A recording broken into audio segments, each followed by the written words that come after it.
अस्सलाम वालेकुम एवरीवन, क्या हाल चाल है। उम्मीद है कि आप सब लोग खैरियत से होंगे। तो जनाब हम सब भी खैरियत से हैं।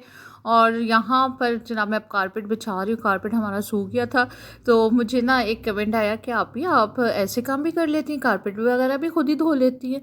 तो भाई पहली बात तो ये कि अपने घर के कामों में कैसी शर्म, बल्कि काम में ही कैसी शर्म कि मैं कारपेट धो रही हूँ। तो वो मैं आपके साथ शेयर नहीं कर रही कि हमारे घर के काम है और मैं अपने घर के हर काम खुद कर लेती हूँ, जितना मर्ज़ी हेल्पर हो या कुछ भी हो, लेकिन अपने घर के काम खुद करने में कोई शर्म नहीं है और आपको दिखाने में भी कोई शर्म नहीं है। इससे यही होता है, हम घरेलू ख़वातीन का यही ड्यूटीज़ हैं कि उन्होंने अपने घर का हर काम काज खुद करना होता है।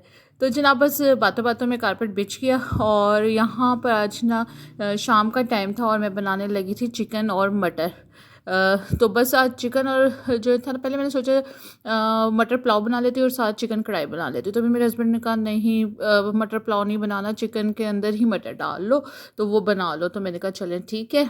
तो जनाब प्याज ब्राउन कर लिया और वहाँ पर मैंने एक मसाला बनाया था। इसके लिए स्पेशल एक मसाला मैंने बनाया था, जिसमें मैंने डाला था ज़ीरा, बदियान का फूल और जायफल जवतरी डाले थे। और इसको मैंने अच्छा सा जो है ना मोटा मोटा कूट लिया था।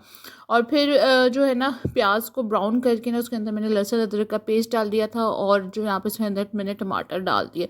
और प्याज को आपने अच्छा सा लाइट ब्राउन करना है। और ये मैं आपको आगे दिखाऊंगी कि मेरी ग्रेवी इतनी अच्छी बनी थी ना।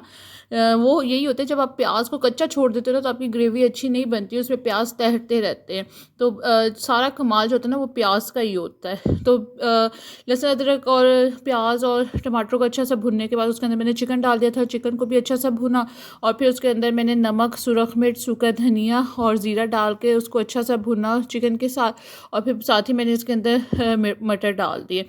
और मटर डालने के बाद जनाब भुन बनाने के बाद इसमें मैंने हरी मिर्चें डाल दी हैं। हरी मिर्चें डालने के बाद मैंने ना इसको थोड़ी देर ढक के रख दिया था कि ये अच्छा सा जो है ना सारा मसाला आपस में रच बस जाए और अच्छा सा भुना जाए। और फिर मैंने उसके बाद उसके अंदर पानी डाल दिया। और भुनने की निशानी ये होती है कि आपका ऑयल सेपरेट हो जाता है और मसाला सेपरेट हो जाता है। और फिर मैंने इस पानी के बाद जनाब इसके अंदर डाल दिया था सूखा धनिया, ओ सॉरी सूखा धनिया कह रही हूँ, साबुत हरा धनिया ब्रिक ब्रिक काट के मैं साथ ही डाल देती हूँ। मुझे ना ऊपर कच्चा अच्छा नहीं लगता। और बाद में जो मैंने मसाला बनाया था ना वो डाल दिया था। तो बस उसको फिर आपने रख दिया ढक कर। और जितनी आपको ग्रेवी चाहिए ना उतना आप उसको रख लेना। और साथ ही मैंने चाय बना ली थी और साथ गाजर का हलवा गर्म कर लिया था। और इधर हस्बैंड चिल माहौल में चाय और जो है ना गाजर का हलवा इंजॉय कर रहे हैं और आजकल अपनी छुट्टियाँ इंजॉय कर रहे हैं क्योंकि उनको भी जैसे कि आज छुट्टियाँ मम्मा की हैं। बर्थडे है तो मम्मा को थोड़ा आज ट्रस्ट देंगे। तो सबसे पहले तो मम्मा को नाश्ता मैं दूंगी। उसके बाद खाना तो मुझे नहीं आता बनाना, वो तो मम्मा ही बनाएंगी। तो ऐसा करूँगी, उतने देर में मैं घर समेट लूँगी। और फिर अगर कुछ बनाना आ गया मुझे यूट्यूब से देख के तो मैं भी बना लूँगी। तो नाश्ता बना लिया मैंने, अब मम्मा को जाके नाश्ता देते हैं। नाश्ते में मैंने क्या बनाया, सैंडविच बनाया है और ब्रेड है, साथ में पीनट बटर है और चाय है। तो अब नाश्ता देते हैं मम्मा को। ये ले नाश्ता कर ले मम्मा। सभी इतना प्रोटोकॉल कब तक कर दोगी तुम मुझे? रात के 12 बजे तक। रात को 12 बजे ठीक है, रात इतना के 12 प्रोटोकॉल दे बजे रहा है तुझे। फिर तक वैसे उसके तो हमेशा के लिए ही है। तो फिर उसके बाद मैंने फिर से सारा काम काज खुद करना है। आज खाना भी तुम बना लोगी कि पापा बनाएंगे? ये वो पापा बना लेते हैं। पापा बना लेंगे खाना? पापा बना लेंगे। ठीक है। ठीक है। पापा को पहले नजला जुकाम हो रहा है तो पापा सेंसिटिव हुए हुए हैं। तो पापा का पसंदीदा डायलॉग में सेंसिटिव हुआ हो। तो क्या नाम है, ऐसा करती हूँ ना, एक यूट्यूबर आती है यूट्यूब पे, बड़ी फेमस है सोनिया, शायद उनके देख के खाना बना लूंगी। चलो बना लेना तुम, ठीक है, मुझे मत कहना कुछ बनाने के। आज मैं सारा दिन रेस्ट करूंगी, फिल्में देखूंगी, ठीक है? हाँ ठीक है बिल्कुल। चलें जनाब, नाश्ता करने के बाद ना बड़ा प्रोटोकॉल मुझे मिल गया था और मुझे पता था मेरे साथ होना यही है। जमी चली गई ट्यूशन और फिर अब दोपहर के खाने की बारी थी तो मैं आगे किचन में, तो मैंने कहा चलो जनाब बर्थडे है तो बिरयानी तो बना लो ना भाई। किसी ने नहीं बना के देनी, तुम्हें खुद ही बनानी पड़ेगी। तो बस यहाँ पर चावल उबल रहे हैं। यहाँ पर मैंने पानी के अंदर नमक डाल दिया था और कुछ खड़े मसाले डाले, जिसमें तेज़पात डाला, जिसमें बड़ी इलायची डाली, लौंग डाली और दालचीनी का टुकड़ा डाल दिया। और ज़ीरा नहीं मैंने इसमें डाला, ज़ीरा मैं जो है ना मसाले में डालूँगी। और बस जैसे हमने तकरीबन जो है ना 80% चावल अपने कुक करने, और फिर उसको जो है ना मैंने निकाल के छन्नी में डाल लिए थे। और दूसरी तरफ मैंने प्याज भी ब्राउन होने के लिए रख दिया था कि ताकि जल्दी जल्दी जो है ना खाना बन जाए। और प्याज का भी मैंने आपको जिस तरह पहले बताया था कि प्याज ही हमारी जो डिश की मेन ख़राबी की वजह होती है ना, वो प्याज का सही तरह गलना नहीं होता। यहाँ पर भी मैंने प्याज को लाइट गोल्डन कर लिया और उसके बाद लहसुन अदरक का पेस्ट डाल दिया। और उसके बाद इसके अंदर मैंने टमाटर डाल दिया। और टमाटर जैसे ही नरम हुए ना, तो इसके अंदर मैंने कुछ खड़े मसाले डाल दिए। और खड़े मसालों में छोटी इलायची थी, बड़ी इलायची थी, लौंग थी और साबुत जो थे ना काली मिर्चें थी और ज़ीरा था। और वो मसाले डालने के बाद उनको हल्का सा फ्राई किया और फिर उसके बाद मैंने चिकन डाल दिया। चिकन को हमने अच्छा सा फ्राई करना है कि उसका कलर चेंज हो जाए। जब उसका कलर चेंज हो जाएगा ना, तो जनाब इसके अंदर हम डालेंगे अपने मसाला चाट डालेंगे, जिसके अंदर नमक डाले मैंने 2 चम्मच और फिर सुरख मिर्च मैंने इसमें डाल दी थी 1 चम्मच, और इसके अंदर सूखा धनिया भी मैंने डाला था 1 चम्मच। और फिर मैंने इसमें शान वालों का बिरयानी मसाले का पैकेट डाल दिया और साथ इमली और आलू बुखारा डाल के ना इसको अच्छा सा मैंने भून लिया। और फिर उसके बाद मैंने इसके अंदर हरी मिर्चें भी डाल दी हैं।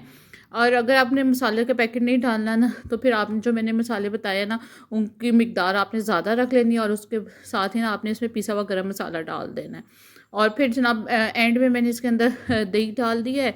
और दही डाल के ना इसमें मैंने थोड़ा सा पानी डाल के ना इसको गलने के लिए रख दिया। तो जनाब उतनी देर में चली गई लाइट। और हद होती है वैसे ना कि लाइट की अब लोड शेडिंग, सर्दियों में लाइट की लोड शेडिंग हो रही है। गैस की तो होती ही होती है, अब क्या नाम है, लाइट की भी हो रही है। तो फिर जब मसाला मेरा भुना गया था, तब मैंने उसके अंदर थोड़ा सा जो है ना ज़रदा रंग डाल के उसको फिर से भुनना रख दिया। और यहाँ पर आप देख रहे हैं कि मसाला कितना अच्छा भुना हुआ है, कि ऑयल सेपरेट है, मसाला सेपरेट है। और एंड में मैंने इसमें बिरयानी एसेंस डाल दिया। और यहाँ पर अब हम जल्दी से लगा लेते हैं अपनी बिरयानी की को तय। तो सबसे पहले मैंने चावल डाल दिया और उसके ऊपर फिर अब मैं डालने लगी हूँ अपना कोरमा, चिकन कोरमा मसाला, बिरयानी मसाला। और फिर इसके ऊपर ना मैंने ना कोई चीज़ें ज़्यादा नहीं डाली थी, जैसे प्याज टमाटर ये वो नहीं डाला, सिर्फ मैंने हरा धनिया और पुदीना डाला। क्योंकि ना हसन नहीं ये इतनी ज़्यादा ये चीज़ें पसंद करता, तो सारी साइड पर निकाल के रख देता है। तो फिर बस जनाब फिर से उसके ऊपर दूसरी तय जाएगी, चावल गए, उसके ऊपर फिर से जो है ना चिकन का कौरमा गया। और उस एंड पे मैंने इसके ऊपर जो है ना एक नींबू निचोड़ के डाल दिया था। और फिर इससे टेस्ट बहुत ज़बरदस्त हो जाता है बिरयानी का। और फिर एंड में जनाब इसके ऊपर जो उसके ऊपर हरा धनिया और पुदीना मैंने डाल दिया। और साथ ही जो है ना मैंने इसके ऊपर ज़रदा रंग डाल दिए। और फिर अब मैं इसको दम लगा दूँगी तकरीबन 15-20 मिनट हल्की आंच पर। और लाइट गई हुई है, लाइट के बगैर ही सब कुछ, और गैस भी गई हुई है। गैस के ये काम ज़मी बिल्कुल भी नहीं कर सकती थी कि हल्की सी आंच पर। ये तो बर्नर पर काम करना सिर्फ मुझे ही आता है, वरना और इसके पापा तक बर्नर पर काम नहीं कर सकते। तो यहाँ पर जनाब मैं बना रही थी शीर खुरमा। तो सबसे पहले मैंने सेवइयों को देसी घी में फ्राई किया, फिर उसके बाद मैंने ड्राई फ्रूट्स में बादाम थे, पिस्ता था, अखरोट थे और नारियल था, उसको हल्का सा फ्राई कर लिया। और यहाँ पर जनाब मैंने दूध लेके ना उसके अंदर बर्फ़ी डाल दी और साथ मैंने इसमें शक्कर डाल दी। और ना इसको अब मैं पकने के लिए रख दूँगी। जैसे ही हमारे दूध में बॉयल आएगा ना, तो यहाँ पे मैं इलायचियाँ डाल रही हूँ। मैं इलायची आपको डालना भूल गई थी। तो मैं जो चीज़ें हमने फ्राई की थी ना, सेवइयाँ और ड्राई फ्रूट्स, वो मैंने इसके अंदर डाल दिए। और फिर इसको जो है ना मैं हल्की आंच पर ना 15 मिनट जो है ना पका लूँगी। तो ये हमारा मज़ेदार सा शीर खुरमा बन के तैयार है। हस्बैंड को जिस तरह नज़ला ज़ुकाम हुआ था, तो मैंने इसलिए उनके लिए बनाया, क्योंकि ये नज़ला ज़ुकाम में बहुत बहुत अच्छा होता है और आपको एकदम सुकून मिलता है, क्योंकि इसमें देसी घी भी है, गरम गरम खाओ तो ना बहुत अच्छा लगता है। और जनाब यहाँ पर हमारी बिरयानी की का दम खुल गया है और मज़ेदार सी बिरयानी। देखने चावल कैसे अलग अलग बना है। तो आज बस इतनी सी मेरी बर्थडे की थी प्लानिंग, तो आपने सुनी थी, लेकिन बर्थडे के लिए तो बस बिरयानी ही बनी। और बनाए किसने? आपकी आपी ने खुद। तो जनाब आपने देखा सुबह मुझे रेस्ट कराने की जितनी प्लानिंग हो रही थी ना, इस तरह का कुछ भी नहीं हुआ। सारा कुछ मुझे उसके बाद खुद ही करना पड़ा है। और मुझे पहले से ही पता था कि ये सिर्फ प्लानिंग हो रही है, इस पर अमल शमल कुछ भी नहीं होना। ज़मी उसके बाद चली गई ट्यूशन और मैंने उसके बाद खाना भी, बिरयानी भी बना ली, शीर खुरमा भी बना लिया। तो इस वक्त अब मुझे शदीद किस्म की भूख लगी हुई है, तो मैं तो खा रही हूँ। तो बस यही थी आज की मेरी बर्थडे, जो सिर्फ प्लानिंग में थी, उसके ऊपर कोई अमल नहीं था। बस ये था कि सुबह उठ के थोड़ा सा मुझे उन्होंने प्लानिंग से खुश कर दिया था। तो उम्मीद है कि आपको मेरी वीडियोस अच्छी लग रही होंगी। अगर मेरी वीडियोस आपको अच्छी लग रही है तो मेरे चैनल को सब्सक्राइब करो, लाइक करो, शेयर करो और प्लीज़ सब्सक्राइब कर लिया करो। मुझे जो है ना 60% ऑडियंस वो देखती है जिसने अभी तक मुझे सब्सक्राइब नहीं किया हुआ। यार देखते हो तो सब्सक्राइब भी कर लिया करो। तो अब आप दो मुझे इजाज़त, अल्लाह हाफिज़।